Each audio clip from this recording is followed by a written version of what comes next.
There he is right there. He's Rob Hunter. I'm Mike Russell. Let's do this. It is the Friday Nooner. Thanks for hanging out with us. We're going to have a little bit of a hiatus, just a little bit of a skosh. We're starting something new on Wednesday. So I'm excited to have you there. It's called In Other News, Ion for the cool kids. And we're going to talk about stuff that just matters to us, matters to you, matters to life. We're staying out of this whole Trump Biden train, and we're just gonna have some fun, even all the way through the elections, talking about stuff that matters, stuff that is important. And Rob found something from from Jack Dorsey. Actually, Jack Dorsey was the founder of Twitter, now X, and believe it or not, Dorsey and Elon are good friends. I don't know if you know that. They're pals.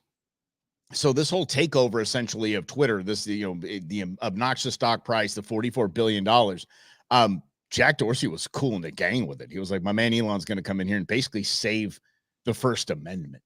What about this struck you, Rob? It was,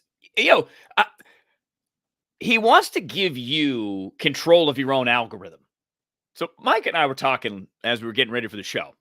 We're all kind of driven by an algorithm. All the things you press like on Facebook or retweet on Twitter or heart on X, whatever, it trains this computer to grab you and give you a dopamine hit. So you don't even are aware of it. So what he's advocating is that you should be able to control your algorithm, put things in it, take things out of it. And I love this idea, Mike, because you think about where we're at. We have no clue where we're going. We have no clue how these things impact our brains and our behavior, because it seems to me it has a pretty big benefit on or a detriment to society. It is even tribal. We'll talk about that in a moment, but here's Jack. I think here's Jack. Jack is around here somewhere. We're Jack adjacent. Rob, do you have to play that from your side, I guess, buddy? Maybe. Yeah. Okay. It's going to be playing for me, but let's try it out. Okay, well, hit it, buddy. Hit it. Let's try it out. And we go. Because we are being programmed. We're being programmed based on what we say we're interested in. And we are told through these discovery mechanisms what is interesting. And as we engage and interact with this content, the algorithm continues to build more and more of this bias. But the algorithm, even if it's open source, is effectively a black box. You cannot predict 100% of the time how it's going to work, what it's going to show you. And it can be moved and changed at any time. And because people become so dependent upon it, it's actually changing and impacting the agency we have, the free agency we have. And I think the only answer to this is not to work harder at open source in algorithms or making them more explainable about what they're doing and why they're doing it, but to give people choice. There you go. That's it. Isn't that a crazy concept, to give people choice? I think it was a concept that came up somewhere around 1770s. Yeah, I think sometime around there. It's just give the people the choice, give the people the control, and see see where this goes. And it's just now been robbed by pirates in DC and artificial intelligence. Well, you think about always who might benefit from this. And hey, Grizz, Greg, Lynn, if you're here, say hi in the chat. There's always somebody that benefits. So, for example, let's use Meta, one of the platforms that we're on right now, streaming with you live, owned by Mark Zuckerberg. That guy is got too much money. He's building his own nuclear bunker. He's bored, so he's going to get jujitsu lessons and get all ripped because he has nothing to do. He's shady and he stole his company. Moving on. Exactly. But he has this benefit from the algorithm being the way that it is, and it's not a benefit to you. He is trying to grab as much of your time and attention as possible in using the most advanced technology to do so, because this technology, just if you looked at it at a physiology level, a dopamine hit is something you really like. It's like when you eat sugar, or, Mike, if you have like that favorite glass of tequila, that first sip, you get that neurological, like, yeah, that's like a dopamine hit. Your body's giving you this reward that feels good.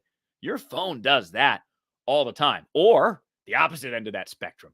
If you pay attention to politics and you're just seeing people do the same things over and over again, or say the same things over and over again that drive you crazy, guess what? Your body creates this reaction. You see it on your phone, creates the reaction. You want more of that reaction. That's what he is advocating. Jack Dorsey, the guy that helped create Twitter, is allowing you to say, okay, I want to take anything mentioning Joe Biden out of my algorithm. Yeah. Because I don't want to talk about it anymore because I understand the reality. Here's what that does, though. Here's what it does. It takes a lot of the power away from the Mark Zuckerbergs, away from even Elon Musk, and it shows you that, they can, I'm sorry, the algorithm is just what it is. Gee, what he's exposing is, no, that the Zuckerbergs and the Musks, and they have the ability to pull things out, or they have the ability to give us the control to pull things out. And I think that's, if you don't understand what Rob and I are talking about when it comes to algorithm, what I want you to do is when we're done with the show, launch one of your social medias, Facebook, Instagram, whatever it is, especially like Instagram. And I want you to go to the search function, and it'll give you all of these suggestions. And basically what those suggestions are going to be your algorithm, what that company thinks you want to see, what Mike Russell wants to see, what Rob Hunter wants to see. And if you just go in and go completely different, something completely different, like I want to see waterfalls, and it's just constant. You just keep telling waterfall. You know what's going to happen to your algorithm? Waterfalls. It's going to get rid of other things that Rob's seeing right now that he's smiling that he can't show on the screen. So that's if you want to get hit. Yeah, what's up, Ma? Ma, it's him, not me. But the Rob did it. No, but you go in and you go something else, could be puppies, whatever it is. And then your algorithm will say, that's what Mike likes to see. That's what Rob likes to see. So I'm going to start showing. You can alter your algorithm by taking the time to go through it. But I like where Dorsey's going with this is a whole other ball game and saying, I'm just going to, cancel that, and cancel that. So it'll be back because I do have some things I like to look at. So it'll be back. Well, yeah, I mean, but the whole idea is to give you that control, because it's very easy for us as humans to not be in control. Like when you communicate when you're angry, right? That anger is in a way controlling you, that emotion. Whereas if you don't, then you hold back. All right, now you're in control of that.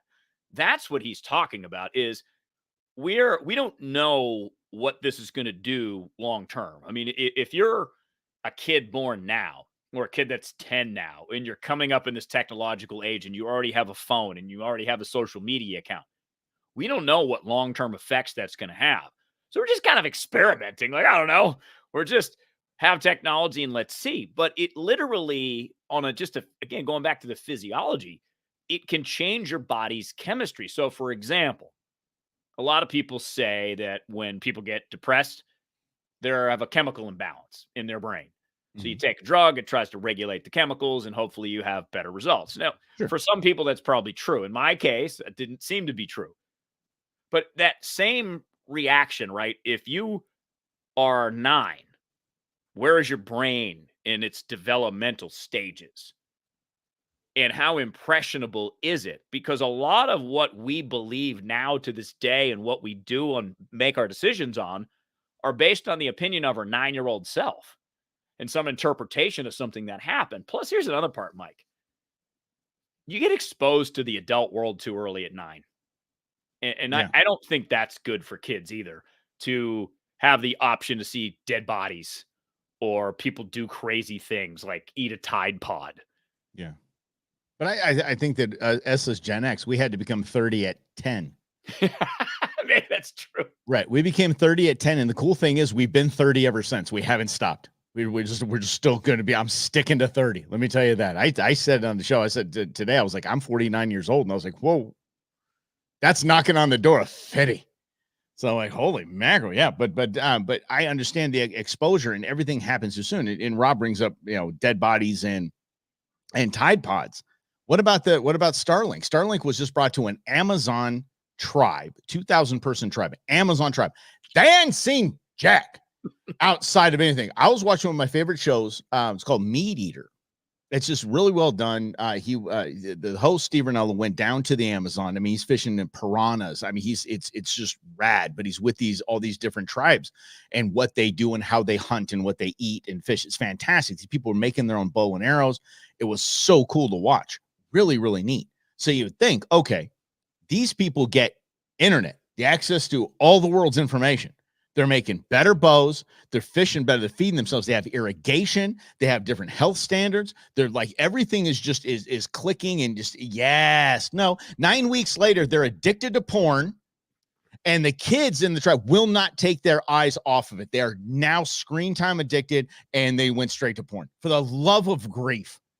Like that's where Starlink can step in and be like, look, this ain't the United States. Anywhere we put this, we're going to control it. But there's some good wholesome stuff, you know? Yeah.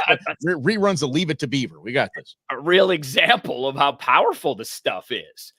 And really, that's a teaching opportunity, especially if you're a parent or if you have grandkids that are younger. That's what happened to a tribe that has not witnessed one element of the modern world. Not a road, a vehicle, an airplane. And all of a sudden, within 9 months, their brains are completely different and addicted to this modern technology, and not all in healthy ways. So there is this, I don't know if it's like in the tech world. My wife told me about this. And this is what tech people talk about all the time. Any new advancement in technology, there's a concept called TTP. Time to penis. Because everything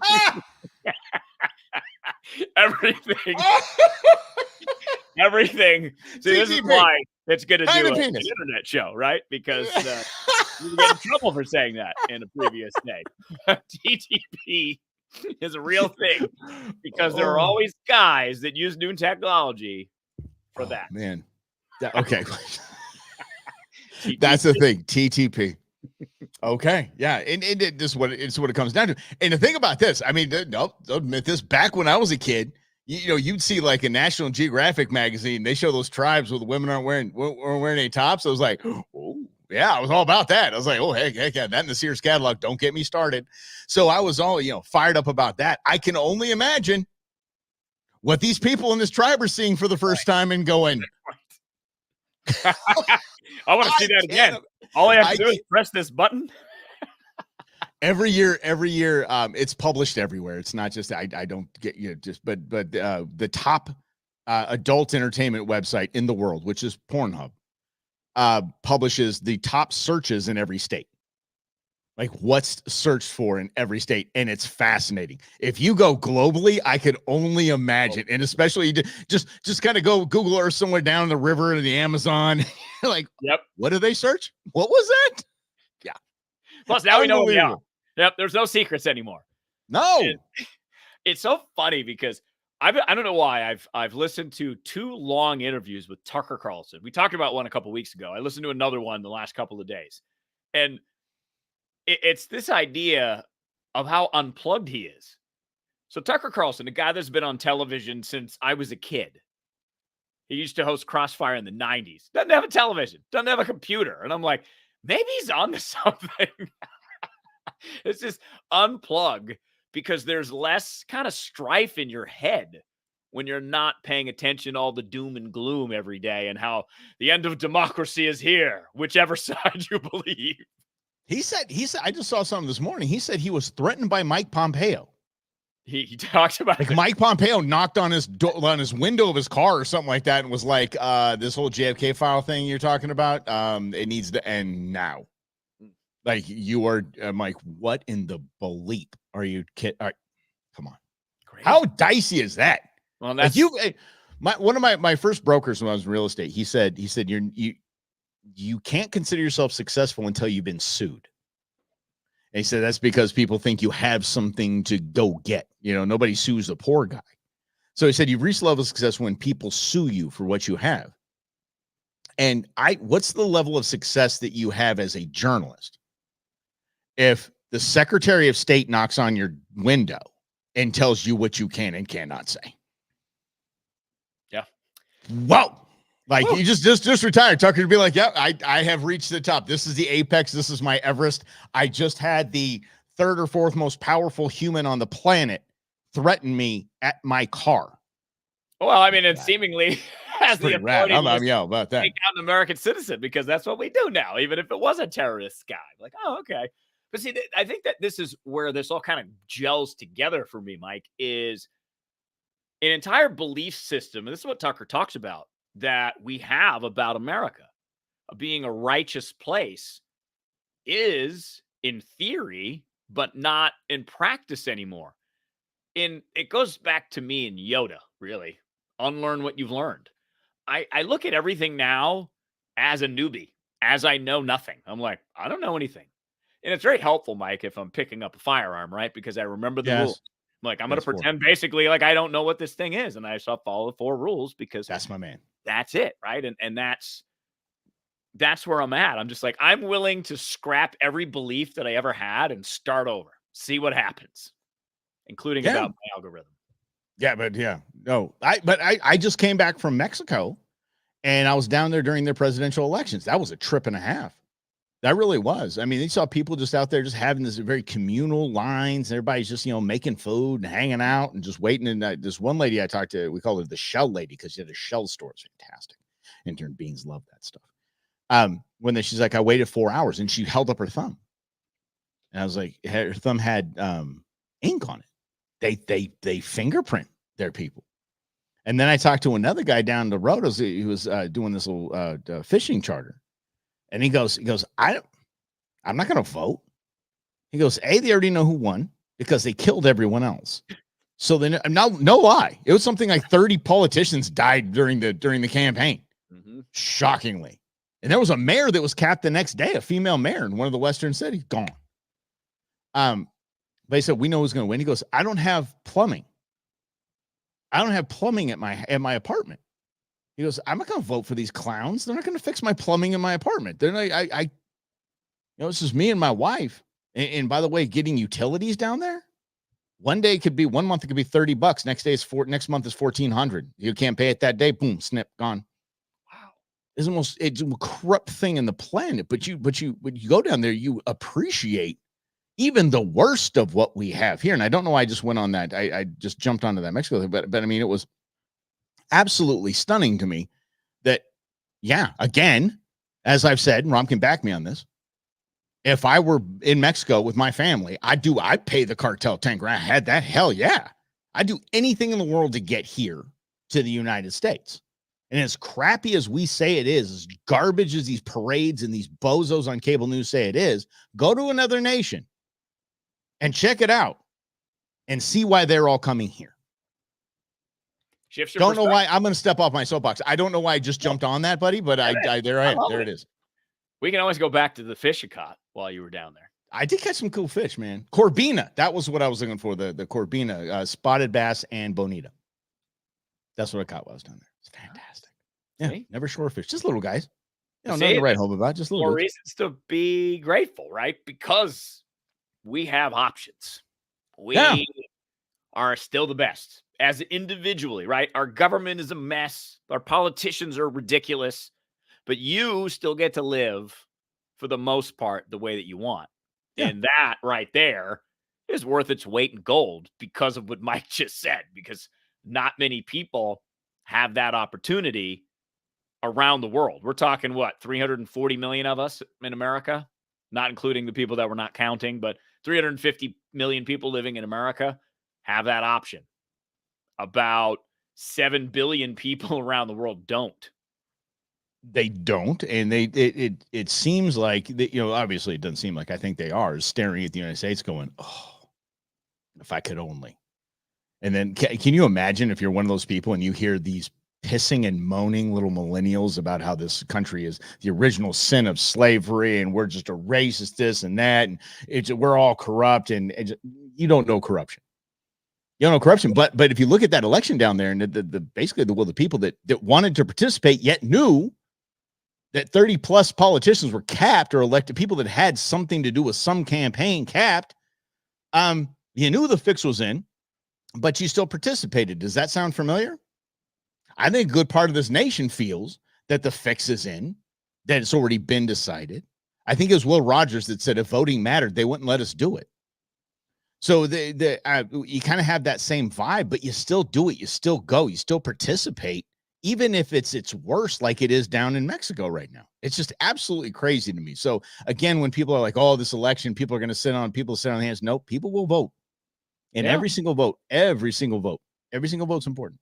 Well, I mean, if you're Abe Hamada and you're running for a congressional seat and you ran for attorney general and you lost by 280 votes, every vote matters. If you're Kerry Lake and you ran for governor and you lost by 17,000 votes, every vote matters, right? And that's the point. But it's also understanding the separation, right? It's like getting a divorce. Oh, I just did that. Nice. Thanks, bud. Sorry. Thanks, pal. Finalized last week. I appreciate that. The judge signed. We're good. Yeah, thanks. Okay. Wait, the wound's still a little sensitive, champ. Oh, yeah, exactly. No, I kid. But it's, understanding like, all right, all these things are happening. All these things are going on. But what am I going to do today for me? Because it's okay to be a little selfish. It's okay to go to Mexico, pull some fish out the water, Yeah. have a good time. Damn right. Tequila. I didn't ask to be born a white American male. I didn't ask to be. I just won the damn lottery. What am I going to do? I got choices. I got options. I was raised in a great part of this great nation. I think the greatest part of this greatest nation here in Arizona. And I have the chances to do that. And I can make those choices, and I'm good. Don't worry about daddy. Even if knucklehead that just pooped his pants over there in Normandy, if he's freaking the president again from them, you know what? I'm going to survive. We're going to survive. We're going to make it. All of us here right now, listen to this thing. Y'all, we are going to be fine. This nation has seen worse, believe it or not. Not worse presidents, but we've been sucker punched enough to know that we're tough enough to handle it. Well, and I understand too that part of this is language. For example, China and Russia have this propaganda effort that's been going on for a long time. What they really wanted to do with their algorithms, going back to the algorithms with their internet, because China and Russia control their internets, is block any semblance of democracy. They thought that they could just erase it so that the people that live in Russia and China didn't even know such a thing existed. But they know something exists. So now what China and Russia are doing, and China has news agencies all over the world spreading this, just smashing democracy the same way liberal college professors do. The language is united in shifting that belief of what Mike and I just shared. That to me is the real battle. Is there needs to be more people talking about the greatness of America, especially on an individual level, because what China and Russia knows is that if Chinese and Russian people get this idea that you can live your own life instead of the life the party picks for you or your family picks for you, well, they might get upset and they might demand changes in China and Russia. So that's going back to the benefits of the algorithm. All of the systems that you believe in, whether it's media, whether it's Facebook, all has a beneficiary at the end.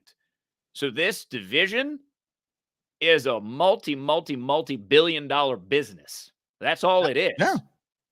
100% it is. And I love what Rhonda just popped in there on the comments, which said that you talk to a friend. Okay, that's the key part. Talk to a friend who's convinced Biden will win and that he's better than Trump.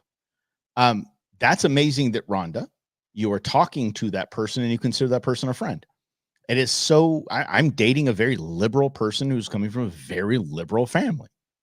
And these conversations are fantastic. These conversations are challenging. Conversations are eye-opening, and the conversations are what we should have, where I believe, again, and I'll say it again and again and again, and it might be increasing a little. Rob, I think we might go to 15 on one side, 15 on the other side. 15 lunatics on the right, 15% lunatics on the left, and then right in there at 70% is where we the people live, and we're like Rhonda can have, or me can have conversations, and Rob with his younger pals, that we can have these conversations with very liberal or people that just don't agree with us ideological, whether it's firearms, whether it's hunting, whether it's politics, whatever it is, whether it's lifestyle. We can just have a conversation and just be cool about it. And I think that the more Rhondas we have around that can do that with her friend and have those conversations, I think we're just going to be better off. And I think we have the numbers. I think most of us are like that. Yeah, I totally agree. And I think that's worth remembering, because it doesn't seem like, based on those channels that have rich people on the end that don't really care about the country overall, they're like, okay, so if I tick people off all day and they tune in more, they watch more ads, I get to charge more from my ad rates. So I'm going to keep doing that. Yeah. And that's that awareness that Jack Dorsey is talking about is a massive step in your own freedom, because you understand what pulls you and why it pulls you. And then you break away, and then you're like, I'm in Mexico fishing. See, it always comes back. Rob, just so you know, okay, Rob and I have been friends 17 years. I'm telling you that Rob knows that I'm not a traveler. Rob is an Uber traveler. I'm not a traveler, not a vacationer. So when I get back, Rob's first thing is, hey, this thing looks all right. This kind of suits you with this kind of vacation-y vibe. It was tough. And by the way, I'm going on a staycation this weekend. Look at you. I'm growing. There's something to be said for just relaxing and just hanging. Seriously. Lazy river, here I come. Mm-hmm. Rob knows if it's got a lazy river, I'm there. And one of my life goals is to have a lazy river in my backyard. I will never leave. Never. Where's Mike? It's been 5 years. Yeah, he's still on the lazy river. Yeah. It's like Brian, float in the river. Yeah. It's like Brian Wilson from the Beach Boys went crazy. He had his big sandbox in the backyard. That's where he's in the sandbox. That's where my man is, back in the sandbox. But Mike didn't go loopy. He just loves the lazy river. Mm-hmm. Yeah. Well, I could make it fun. Future episodes of the Bromance right on the lazy river. Why is this a problem? Not a problem at all. Okay, that's what I'm saying. Right there. All right. Hey, y'all, thanks for being here. Thanks for hanging out with us, guys. We're having a lot of fun as we normally do. And again, moving over on Wednesday to our new model, which you're kind of getting a good taste of right now. Basically, topics that mattered. That was mean something to us. And as a dad, I got to tell you, I saw this and I was just absolutely floored. Absolutely floored. But not really surprised, because it was a survey of employers talking about kids, young generation, in interviews, job interviews.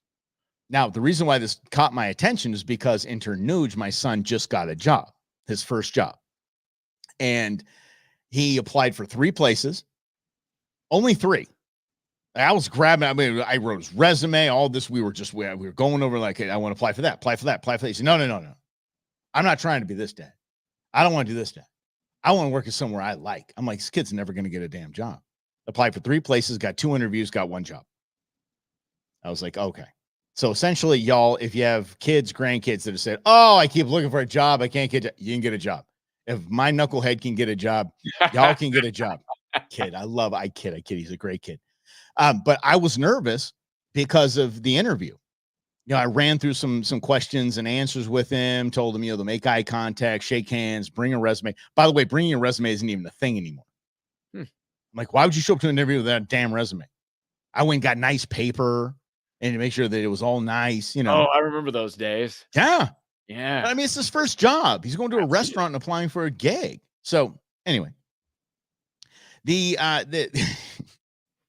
things employers are hearing and seeing when now going after Gen Z and the millennials, during job interviews, employers say recent college graduates, these are the best of the best, right? Get a college degree. This is who you want. Me, give me the worker bees all day long. But college grads, 53% struggle with eye contact. And I was happy to see that, because I told my son, the one thing you have to do not stop looking that man in the eye. Look the man in the eye, answer the questions with confidence.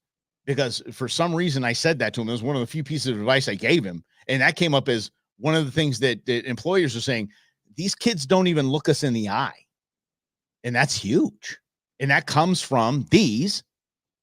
And it comes from just, basically having entire relationships on text messages, on Snapchat, on WhatsApp. Like, you don't even have to. I heard a meme that said, we memorized phone numbers. We memorized directions. No one knew what we looked like. No one knew who we voted for. We were gods. Perfect. These kids can't even make eye contact, bro. And going back to the algorithm, right? These are kids now that are 15, 16, 17 years old, that grew up in this modern technological age, that had 2 years of COVID schooling. So you combine all of these things and you wonder, oh, everything's fine, right? No, everything is not fine. No. It's correctable, but it requires us to pay attention to get out of the ecosystem, right? But I mean, that's the thing. It requires us as parents, grandparents, uncles, Rob, to get the kids that we have and the younger friends that you have as well, and talk about this very thing that I'm talking about right now. These stats that are it's mind-numbing thinking that humans interact this way. And then let's think they're going to go get a job and have somebody pay them. Speaking of pay, 50%, half of college grads go into each job interview with unrealistic compensation expectations. course, I remember when I was doing the sales manager thing for a pretty large company, and Rob and I now do the voice work for that company. We're fantastic. We do videos too. Not those kind of videos. Not what we were talking about earlier. Let's keep it family friendly here. I know. So yeah, nobody going to pay to see this. I'm just going to say nobody's going to pay to see this. If that's what you're into, you've got to be a German freak. Anyway, let's get so I would ask people when I go into interview, the first question I ask is, how much money do you need to make this year? That's what I want to know, because I knew exactly how much a first year salesperson would make around. I had a pretty good idea. Most of the people would say about double what I was going to be able to give them. It's like a 50,000 base. They had a company car. I mean, it's really cool stuff. It was a damn good job. And with compensation and bonus, I mean, commissions and bonus, they could probably make $80,000, $90,000 solid. All of them are saying, oh, 120, 130. This was in Southern California. So, I mean, it's kind of a different expectation, but I remember being absolutely floored by that, to think that half say that they're coming in with just, no, what do you mean I'm not making $70,000 my first year? It's weird. Yeah, that's not how it works, guys. Somebody misled you. It's so funny because, my radio career, my first job, I made $17,000 full-time job. And the only reason I got the full-time job was because I worked so much. They were like, we just need to make him full-time because he's getting overtime every week. So They made a corporate decision. And I remember thinking, okay, this is not what I expected when I got into radio. I didn't think there were actual jobs that paid $17,000 a year. Well, it turns out media jobs, at a very low level, pay $17,000. Probably pay $25,000 now, which is almost impossible to live on anywhere. So you do what you got to do, right? And you have to figure out, do I want this bad enough or not? Because if I do, I'll figure out how to live on $17,000 a year. I did, and I got another job at one point. Olive Garden, what's up, y'all? OG. So I supplemented my income by working every day of the week to do what I wanted to do. And that element of sacrifice, especially in a career that's very competitive, that a lot of people want to do, there's only one way to do it. That's the way. The money is not the driver. If the money's the driver, well, you're probably in the wrong field. How about this one? 47% of applicants, recent college grads, show up to an interview, dressed inappropriately. Wearing sweatpants or for real, bathing on sleeping pants. What do you call them? Yeah, the pajama pants. Yeah, wearing Birks and like Birkenstocks and socks. Just showing up looking like a schlub, looking homeless, expecting them to swoon and give you $50,000 a year. It's absolutely, but I see it, and I'm kind of guilty of this too. I remember when I was working with this company. I mean, I had to wear a shirt and tie. I had to wear slack shirt and tie every day, and I could wear jeans one day. I was like, oh my gosh, if I could just go to a job wearing jeans every day. How many years did Rob see me in jeans every single day? And I remember getting to the weekend going, thank God I could wear shorts. Oh, it's so bad. Yeah. And now I'm basically dressing every day like these kids probably show up to an interview. I got a t-shirt on, shorts, ball cap. I'm good. Yeah. But you paid your dues, man. You wore your jeans. I did. Wore your slacks and your ties. They haven't done any of that yet. You didn't have to wear slacks and tie anywhere? No. Like at any of your jobs, you never had to like wear a tie every day? No. I never had a job like that. Never wanted a job like that. No, I didn't either, but it paid well. Yeah. So I was good with that. Was in Southern California starting out. What's that? Mine did not. No, they didn't. So I think we see a correlation. Maybe there's a correlation. Yeah, maybe there's a correlation. Yeah. All right, here we go. All right, and 27%. This one's gonna be good. 1 out of every 4 decide to cuss during an interview. Like, why do you just leave it at home? Yeah. Rob and I had to hit the blue button, the drop button, one time. I hit it twice, actually, that moment. But I had to hit one time. I didn't even know what it said. Rob goes, dump that. I'm like, what does that mean? He's like, hit the blue button. I hit it. He goes, hit it again. And I hit the thing again. And that was just because of a piece of audio that we didn't cut an F-bomb out of. That's it. Rob and I have been, and Rob will attest, I sometimes use the F word as a comma. I curse like a sailor. And so when I come on air, I don't. And it's surprising to me that these kids don't even have a basic skill of turning off the F-bombs. when they go to a damn job interview. Like that person in front of you, the person interviewing you is God. That person is the most important person in your universe at that moment. That person has the key to give you something that you need, and that is financial freedom, stability, insurance, whatever it is. That person you need to impress. You're going to sit here and drop F-bombs like an idiot.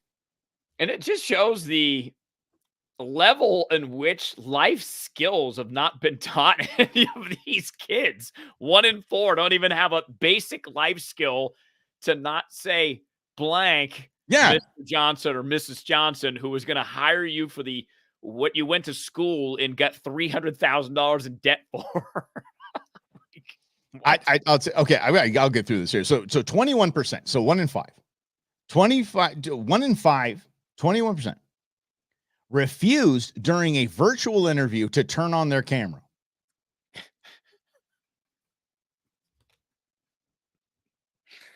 Now, I know if you do that, I have an immediate vision in my mind of what you look like or what you're living in. I have an immediate, and I'm not hiring you. I'm sorry. Especially to forward-facing, customer-facing position. No way in the world you can't show me you on screen, or you can't even put like a profile pic up there. But it's just, it just says Mike. It says MR on it. I'm like, come on. Yeah. Okay. Right. This is the best one here. I'd save the best for last. And by the way, one of the instant disqualifiers for any job interview, and I'm not kidding, and I'm so glad this is the case, pronouns on your resume. Pronouns on your resume is almost an instant disqualifier. They like, this person's a troublemaker. This person's going to demand things. We're going to get caught up in HR stuff. Don't want to deal with it. And just poof, gone. And I was actually just on a Zoom call this week, actually, where one of the people had a he, him on there. And I was just like, well, what are we going to do? What are we going to do? Anyway, best for last, 20%. Now 1 in 5, exactly 1 in 5. I can't believe this is happening, guys. This is recent college graduates. This isn't, my son who's 16. Recent college graduates. 1 out of every 5, 20%, brought a parent to the interview. I have nothing. Do they come into the interview room? Do they sit outside? Does not matter. Who drives? I want to know who drives to the interview. This 21 or 22-year-old. Obviously, mommy or daddy. Excuse me, I have one question for you. Who drove you to your interview? Yeah. Oh, my mom. She's right outside the door. Who's the 50-year-old out there? Oh, that's my dad. He's got some questions for you when we're done. Do you guys have a good 401k? No. Okay, so am I more embarrassed for the kid or the parent? Yes. Because as a parent, that's the cringiest thing I could possibly think to do. I let my little squirt fly solo. Get it on there, buddy. Go. Good luck. Get your butt kicked. And he knocked it out of the park, the jerk. But yeah, but I was like, all right, well, go fly on your own. I never even thought. The thought never crossed my mind to go on the interview with him. As nervous as I was for him, because I'm a dad, never thought that. Same with Beans, my daughter. I mean, that girl says what she wants to say. And I was nervous to go on an interview. She nailed it. But why would I want to go on it? That's embarrassing for me. That's saying, hi, I'm a bad parent. My kid can't function on their own, but I want you to let him function on his own every single day here at your place, and you're going to pay him money for it. That makes zero sense. And as I would just immediately just turn around and say, thanks for your resume. Great. Oh, you didn't bring a resume? Fantastic. I'll see what you put online. Thanks for the thanks. If we don't call you by Tuesday, we went a different direction. Holy. Shout out to our friend Mark Devine. Mark Devine, that I did a radio show with on the weekends at one point, and then he went over after he got fired from the same job that Mike and I also got fired from. Mark went on to be number 1 also somewhere else, which was awesome. Yeah. And he said, I'm not trying to raise kids. I'm trying to raise adults. And I was like, that's brilliant, because that's the point. The point is, you got to teach them the skills. Granted, it's easy for me to say this. I don't have any kids, but as Uncle Rob, teach those kids the skills that they need to live. They'll figure the rest out if they know those basic skills, how to communicate with people. I barely remember my first job interview at this point. I was 16, supermarket, but I mean, I had an easy in because my dad worked for the same company and they needed baggers. So Yeah. I remember being nervous though. You're in there, you're 16 years old, and you're like, no, this is like an adult thing that I'm doing on my own without my mom or dad here. Mm-hmm. I have to answer these questions. I have to say I'm nice to people, whatever the answers were. And then you get the job, you kick butt, and you keep doing it every day. Yeah, you do. Lynn, thanks for stopping by, buddy. You said he's got to go. Appreciate you cruising out there. You said he got in trouble using the F-bomb in a text just today. Yeah, it's ain't nothing wrong with that. He just said, "Oh no, I meant flip my phone, the autocorrect." Oh, speaking of algorithms too, because your phone on autocorrect is an algorithm. Autocorrect is an algorithm. You know how many bad words I had to type over and over again just to say phone? This is not what I meant. And now it knows what I mean. It doesn't even, it just lets you go. It flies all the way through there. Mm-hmm. Yeah. But that's an algorithm too. You got to train your phone. You got to train these damn robots.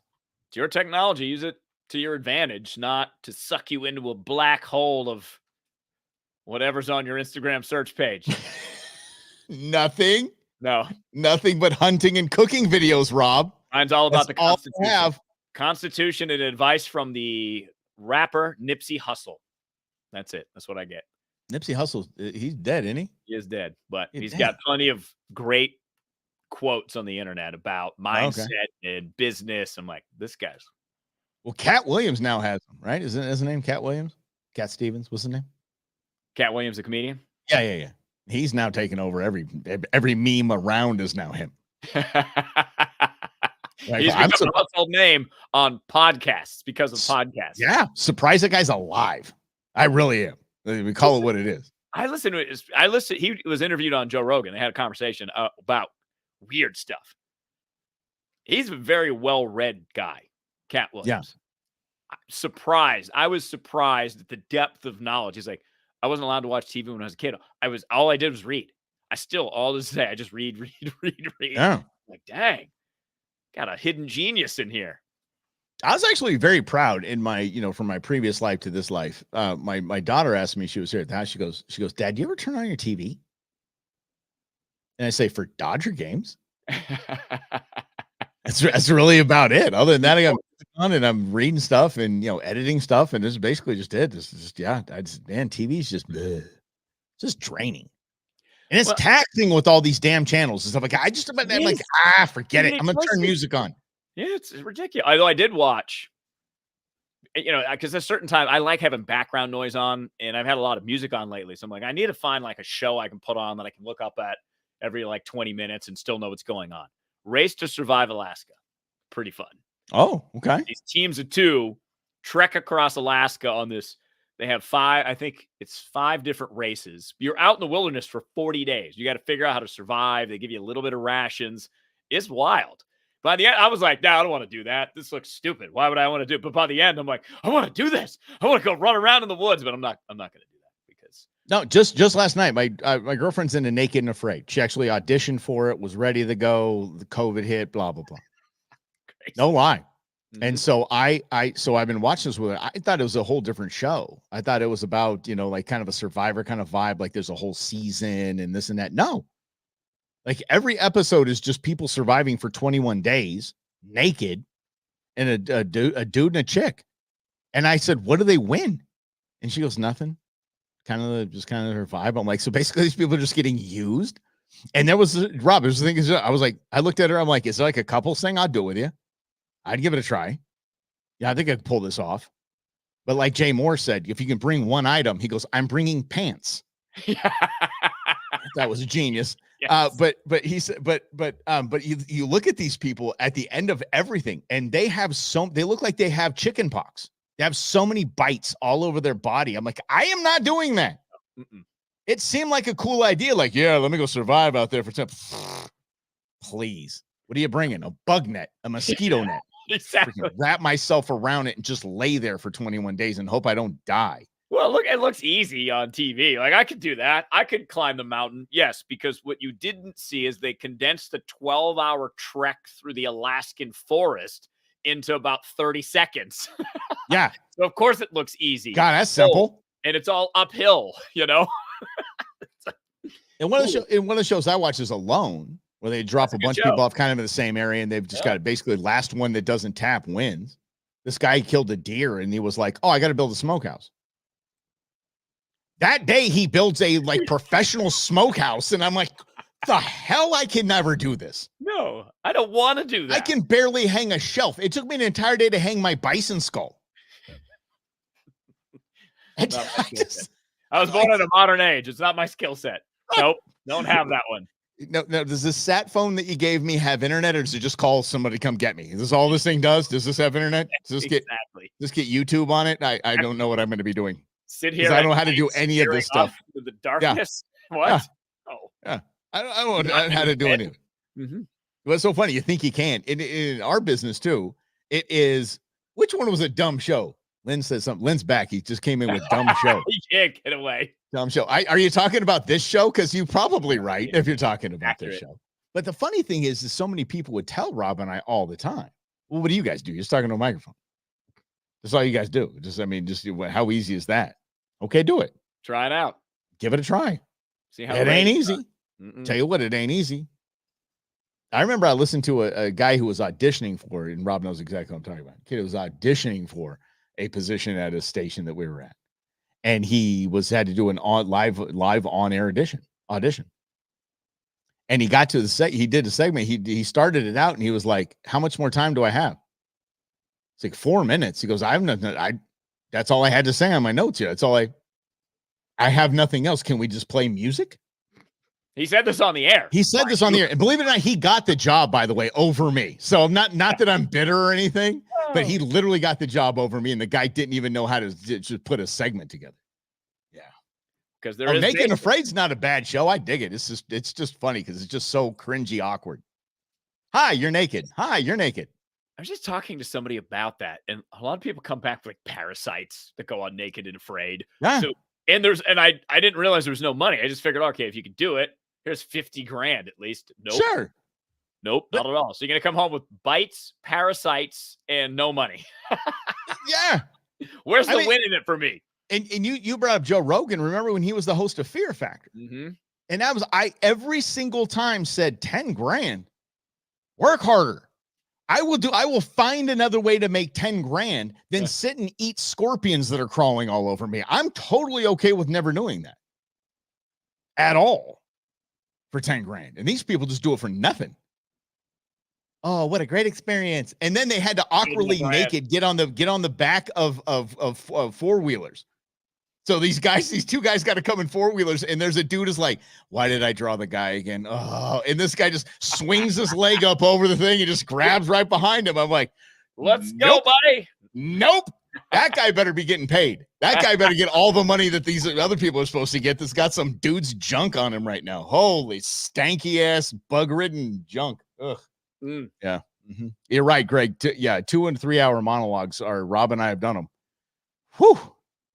It's a workout. It's a workout. Man, people will ask you too at the end of a show, like, hey, why are you so tired? Because it's tiring.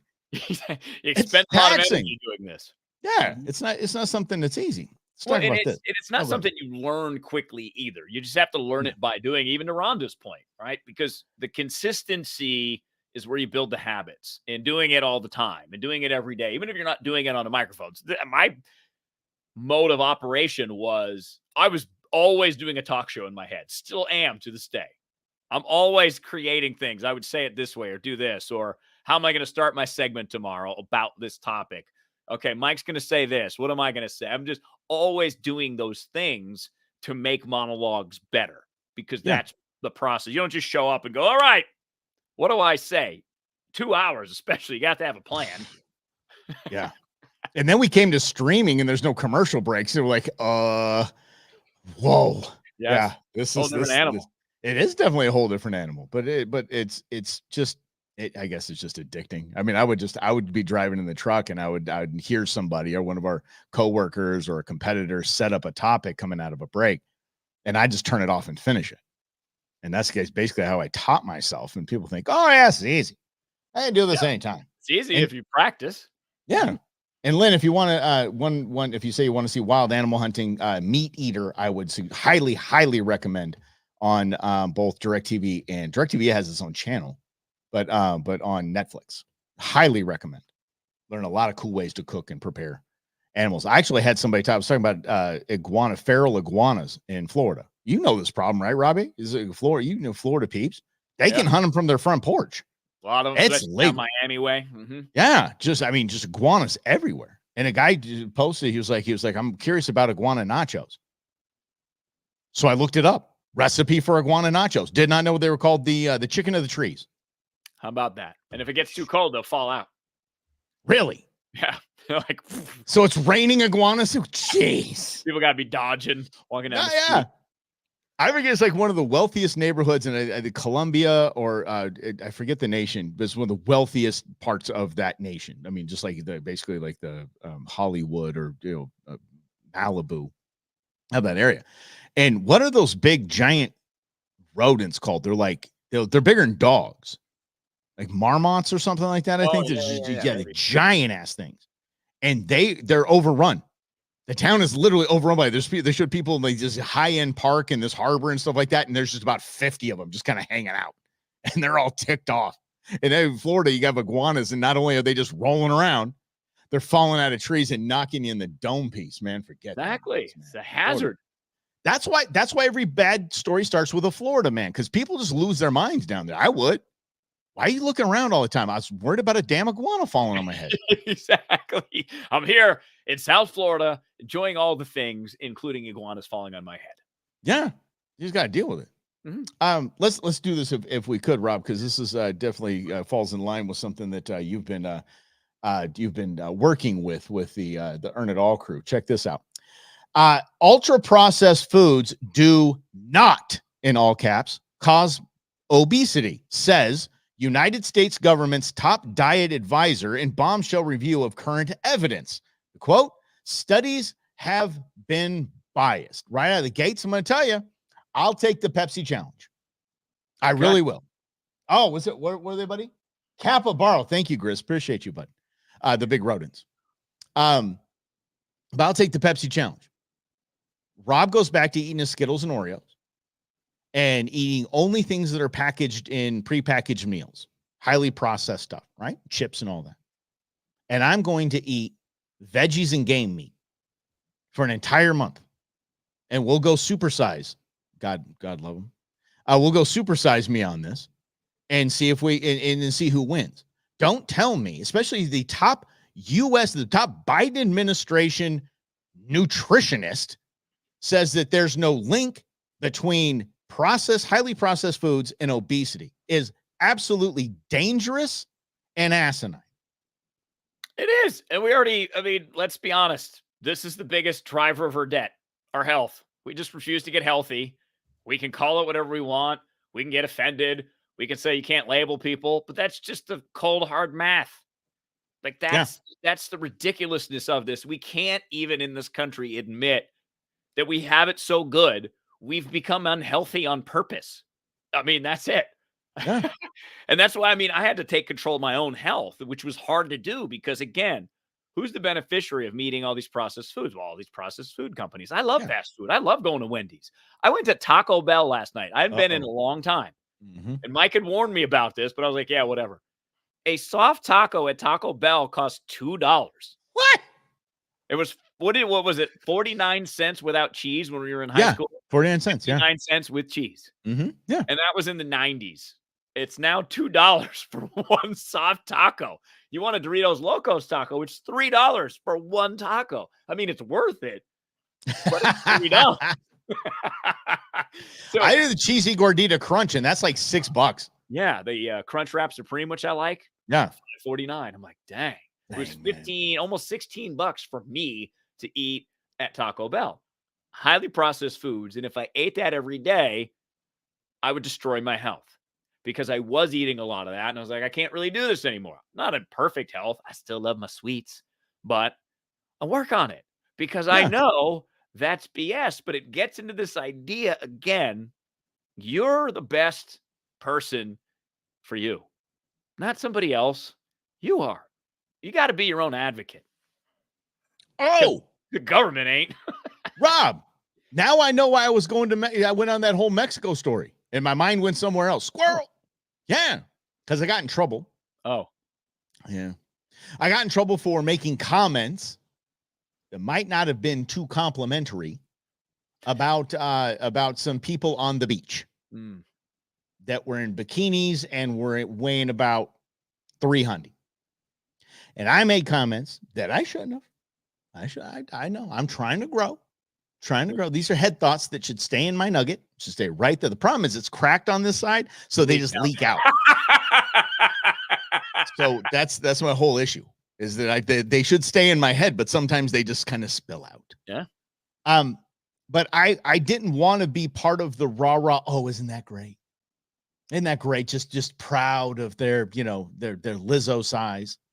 No, that's unhealthy. And that's not me being a good human trying to celebrate that and say, no, that's not healthy. You look at a picture of a beach from the 70s. Everybody's skinny. Everybody's skinny. Everybody looks amazing. You look at it now, you're like, whoa. You tell me processed foods didn't have anything to do with that? You telling me us taking food stamps, EBT at Jack in the Box? You tell me that doesn't have anything to do with that? It's absolutely stunning to me. I'm all about the social programs we have. I'm all about the safety net. I'm all about the kind of gap financing if people get caught in. I'm all about that stuff. But damn it, there's no reason why we should be paying for people's Big Macs by any stretch. You want to go to Salad and Go? That's the only fast food place going to take EBT, Salad and Go, because Rob just mentioned our biggest expense in this nation is healthcare. The largest piece of that healthcare is diabetes, right? Mm-hmm. And so we eat healthier, you don't get diabetes. And if we are going to fund the nutrition of families, well, we shouldn't put those families into a position where they get the diabetes and they got to go to the doctor all the damn time. And we have to pay for that. So chicken or the egg kind of thing, but I'm done celebrating obese. I need to lose weight. I'm about 205 right now, probably closer to 210 after vacay. But if I don't remember the last time I was under 200, maybe 195, maybe like the lowest. I should be around there right now. And I understand that, but I'm not out there going, celebrating my love handles. Everybody look at this. Oh, look at Mike out there with his love handles. Isn't those so cute? Oh, look at this. It's squishy like the Pillsbury Doughboy. Let's get squish it. No, you should be like Mike. You need to work on them love handles, dude. Let's spit in a salad. Yeah, sorry, that's another soap. No, yeah. But I mean, it really, the basis of all of this is when you get afraid of the truth, you just avoid it. Yes. And that's what it seems like we are. We're just avoiding the truth in many different ways, except right here with all you lovely people who are here with us, not avoiding the truth, that we have some optimism to recorrect this ship to help people make better decisions. Well, I'll tell you this, though. There's a nicer way to say it than I was saying it. I'm growing. If people need to hear the cold, hard truth, they could say it a lot nicer than I said it. Well, that's it. It's not about the head thoughts. They just leak out of the crack. It's just head thoughts that need to stay there. Everyone who presents themselves to you as they are, as a collection of their experiences, their fears, their wants and needs. So that's an actual person, and you're not going to influence them by calling them names. But we can recognize that, well, there's some there's some challenges ahead. Did you see that comment that just popped up? Yeah, yeah. Mm-hmm. Yes, dear. Yes. I'm learning, though. I'm learning. Progress. There's nicer ways to say these things. Mm-hmm. But they are things that I think that need to be said. And as we had a conversation, this really cool thing that I saw on Instagram the other day was essentially like when your people are telling you and challenging you, they're not insulting you. It's an act of love. If they want you to be a better person, if they want to make you it's an act of love. People can't love you and be that close to you and not push you to be better and just say, I accept you as you are in every way. That's not love. That's not caring. Pushing the people to be better, like I was pushed to be better in those with those comments. That's an act of love. And it could be a lifestyle too. Like, dude, you need to kind of lay off the betting apps. You probably need to put away the IPAs, and you're going to be bad. I'm going to challenge you to just cut back on that kind of stuff. That's an act of love, not an insult. And it's all about how you deliver it and how that other person will receive it to catch the influence and go, maybe you're onto something, because that's the hard part. The hard part is saying it in the right way where it's effective. Yes. Yes. I know. I learned. I told you I'm learning, getting better. Yeah. But I did, in my defense, I said I've basically been paid pretty well for 17 years for making fun of people. Again, kind of what I do.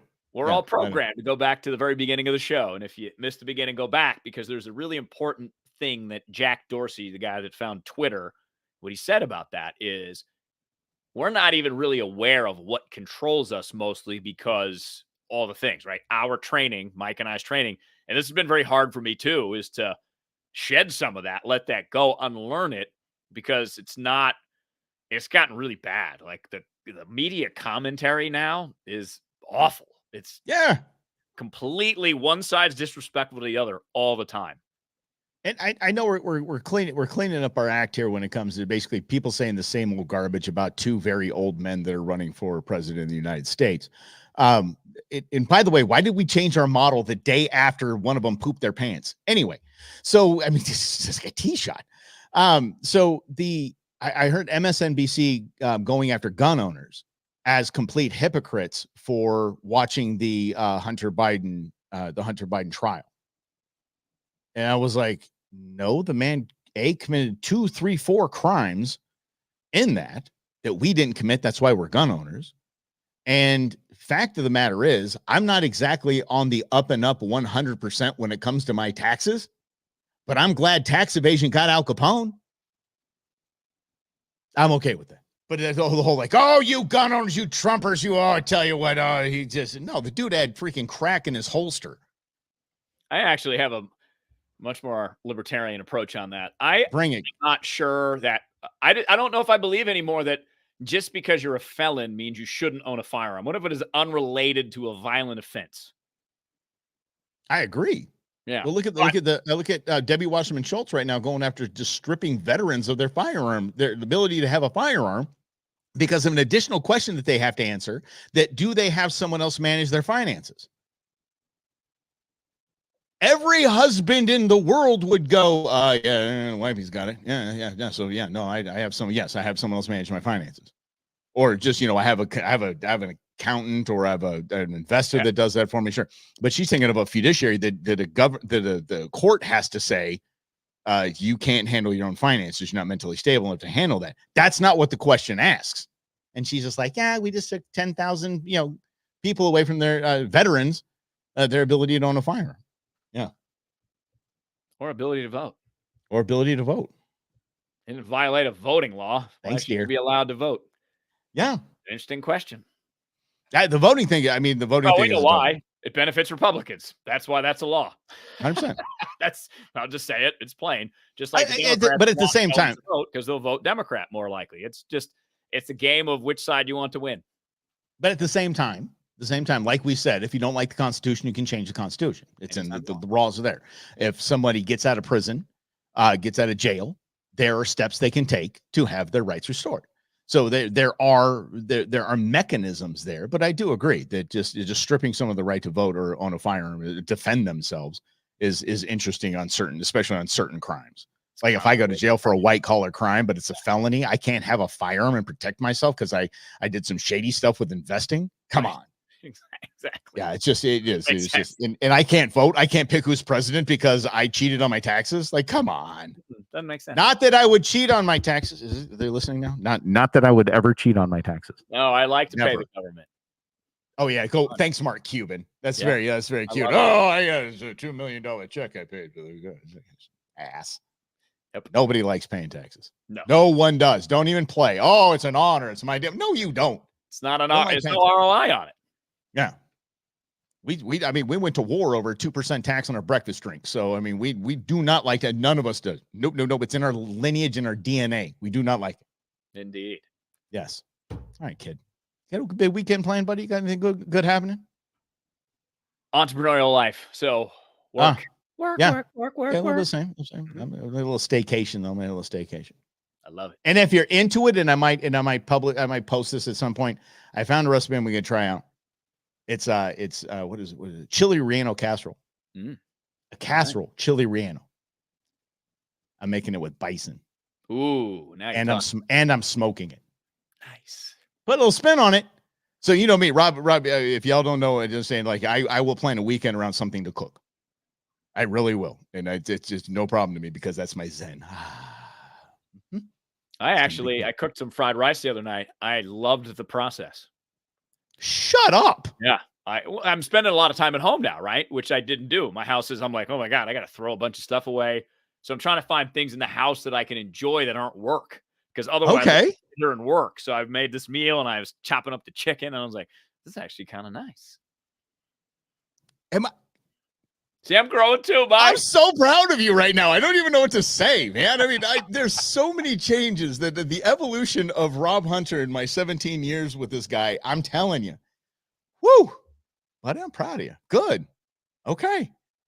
Okay. Okay. I'm not going to push. I know the rules. I'm just going to be like, hey, man, that's nice. I'm glad you liked your fried rice.